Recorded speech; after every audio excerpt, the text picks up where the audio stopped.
ngayon.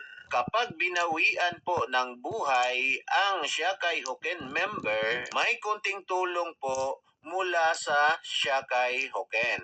Nasa 5 lapad lang po yun mga kaibigan. At kailangan po itong i-apply ng pamilya po ng Siakay Hoken member. Ibig sabihin mga kaibigan, hindi po malaki ang perang makukuha mula sa Siakay Hoken kapag mawala po yung Siakay Hoken member.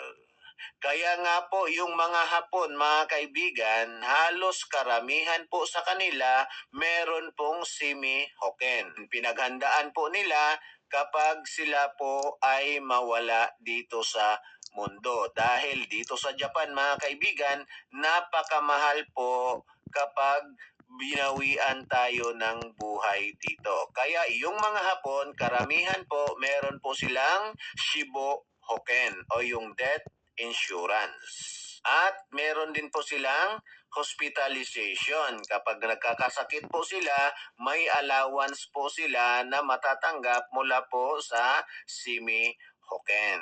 Kaya sa mga kababayan po namin dito sa Japan, kung balak pa po nating magtagal dito sa Japan mga kaibigan, kumuha po tayo ng Simi Hoken. Lalo na po yung Shibo Hoken mga kaibigan o yung death insurance. Bakit? Dahil napakamahal po kapag binawian po tayo ng buhay dito at iuwi po ng buo sa Pilipinas. Nasa 100 lapad po yung pamasahe sa eroplano. So kawawa po yung mga mahal natin sa buhay kung hindi po natin yan paghandaan. Sa mga kababayan po pala namin na nagtatanong, nagme-message sa amin at nagko-comment doon sa video ko tungkol sa Simi Hoken, Wis Sawayaka po yung pangalan ng Simi Hoken. Isa po siyang community-based na Simi Hoken mga kaibigan. Kaya mura po siya pero malaki po yung coverage. So isa po siya sa pinaka maraming member na Simi Hoken dito sa Japan. Nasa 86,000 po yung mga member sa Wis Sawayaka mga kaibigan. Mga Hapon po.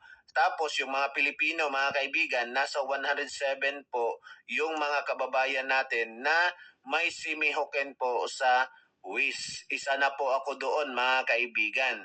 Kung gusto nyo pong mag-register sa Simi Hoken ng WIS, kailangan nyo po munang umattend po ng orientation para maintindihan nyo po yung coverage po ng Hoken. May company speaker po mga kaibigan na Jap Pinoy. So napakagaling po na speaker mga kaibigan dahil kaya niyang ipaliwanag sa Japanese yung Simi Hoken, sa English at sa Tagalog. Message na lang po kayo sa amin para mabigay po namin sa inyo yung link po ng Zoom para makapakinig po kayo sa orientation. So online po ang registration sa WIS mga kaibigan. Hindi na po natin kailangan pumunta sa opisina. Kaya hindi po ito katulad sa ibang Simi Hoken mga kaibigan na maraming tauhan, maraming opisina sa iba't ibang lugar. Kaya nga po yung iba mahal pero maliit yung coverage. So dito sa WIS, mura na siya, malaki ang coverage dahil maliit lang po ang gastos o expenses ng kumpanyang ito. Okay? So maraming salamat po sa panonood mga kaibigan. Mag-amping ta kanunay. Ingat lagi mga higa.